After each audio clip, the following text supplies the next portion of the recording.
Hi guys! Welcome back to my channel. Long time no vlog. So here I am, Triz. So for today's video, kami ay nag-book ng day tour sa Dingalan. So first stop namin is itong restaurant na pangkain ng breakfast. So medyo pricey kasi for 100 pesos, ito lang yung kakainin. So kumain muna kami kasi sasaba kami sa matinding-tinding lakaran later. Maganda dun sa na-book namin na travel agency is pwede na kaming masundo doon sa exit kung saan kami malapit. So, hindi na kami kailangan pumunta ng Quezon City or ng Metro Manila para lang sumama dun sa trip. So, sinundo kami Marilao exit na. So, nasundo nga pala kami guys ng around 1 or 2 a.m. Tapos, nakadating kami sa mismong Dingalan dun sa first stop ng mga nasa 5 or 5:40 or basta mga ganon. And sobrang bilis guys. Hindi man kayo makapaniwala at parang 3 hours lang namin tinakbo yung Dingalan. Pero ganon talaga. Ang bilis magpatakbo nila kuya. Parang lumilipad kami sa van. So pagdating namin dun guys, maulan siya, makulimlim.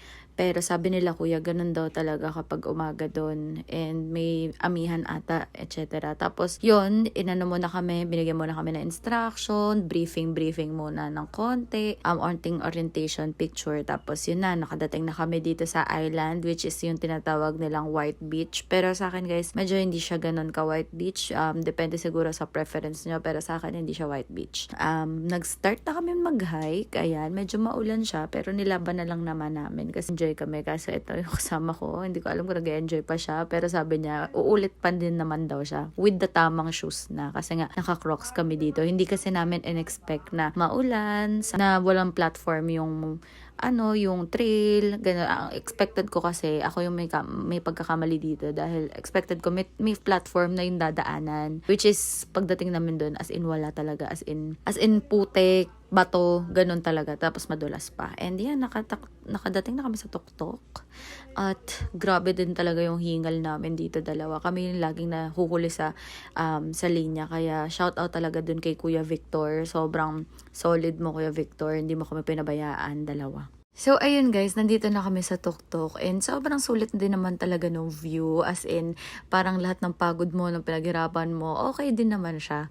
Kaso, ayun lang, mas maganda sana kung naka-tamang outfit talaga kami. Next time, dapat talaga naka-leggings, sandugo na tsinelas, parang ganon. Para at least safe at mas comfortable gumalaw sa pag-hike. So, ayan, ang ganda, diba? Kung mapapansin nyo din guys, grabe, napakalakas ng hangin dito. As in, pag hinawakan mo yung cellphone mo, pwede siyang tumilapon na agad sa'yo or mahulog mo yung cellphone mo. And dito naman, napansin ko, maganda yung view, pero yung safety ng tao, medyo hindi siya ganun ka-safe kasi maliliit yung railings, saka pagtapos ng railings, talagang bangin na agad. Pero syempre, huwag kang pupunta doon ka lang sa malayo. Okay, so ito nga yung sample ng human drone ni Kuya Victor sa amin. And kudos talaga guys sa mga lahat ng tour guide. Napaka-jolly, friendly, tapos talagang sila pa yung nagsasabi ng post nyo, nag-offer din sila ng free human drone. Kaya tip ko sa inyo guys, talagang mag-tip kayo sa kanila. So ayan, papunta na kami doon sa lighthouse. Grabe guys, sobrang layo niya. Akala ko yung lighthouse pagbaba mo ng konti, lighthouse na, pero hindi, kabilang bundok talaga siya guys.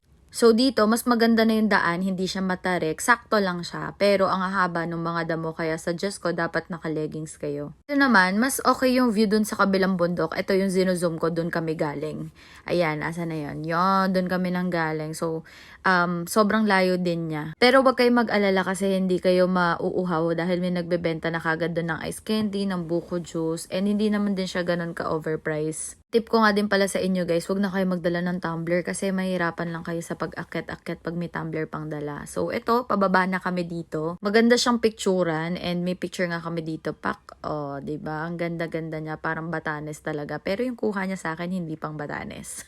Ayun na nga, nakababa na din kami sa wakas and pinipare ni Kuya Victor ng mabilisan lahat ng pagkain na nakikita nyo dyan. So, sobrang sarap. Sulit na sulit talaga guys yung 1-3 na bayad namin per head. Isipin mo para lang kami nag-buffet, 'di ba?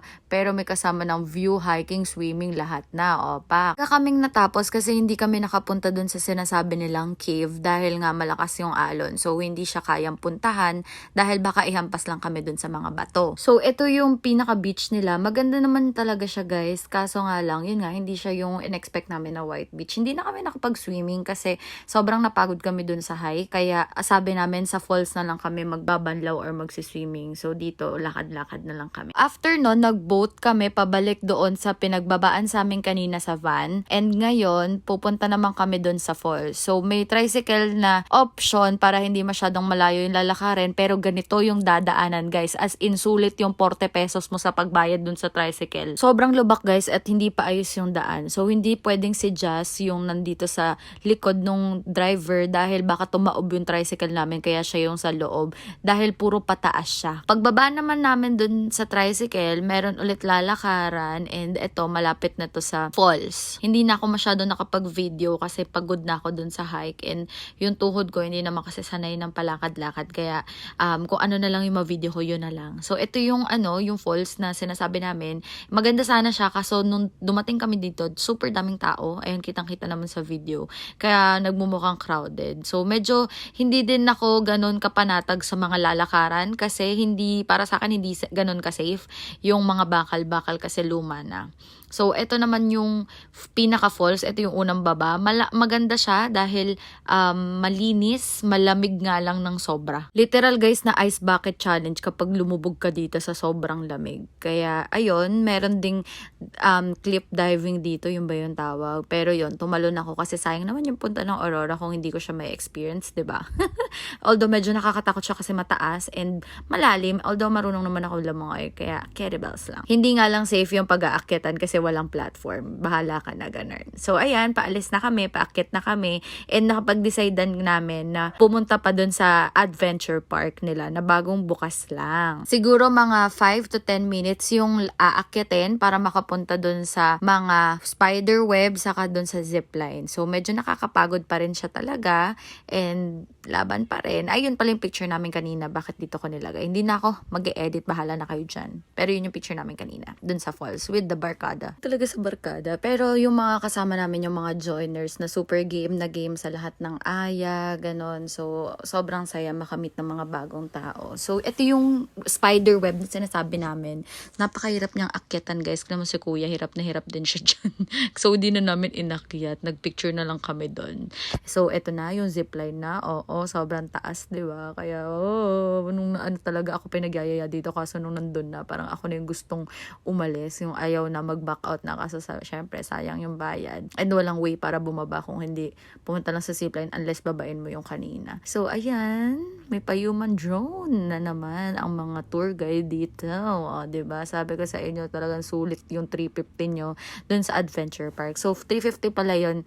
Lahat nakasama except yung swing na katulad daw yun sa Bali. So, merong malaking swing dito na hindi na din namin inano kasi nga sayang naman. Ayun o, yung nandun sa katabi niya. So, ito yung zipline. Yan. Sobrang natatakot ako dyan kasi umiikot ako. Si Just hindi naman umiikot. So, yun. After nun, bababa doon sa may monkey. Tapos, ito yung last, which is yung hanging bridge. Ewan ko din talaga, guys, bakit doon nila nilagay yung giant monkey. Pwede namang sa unan mas maganda. Charing. Pero, ayan. Ito yung picture namin. And we're going back to the trail. Bang! Ako naman sa loob kasi pababa na kami si Just dun sa likod.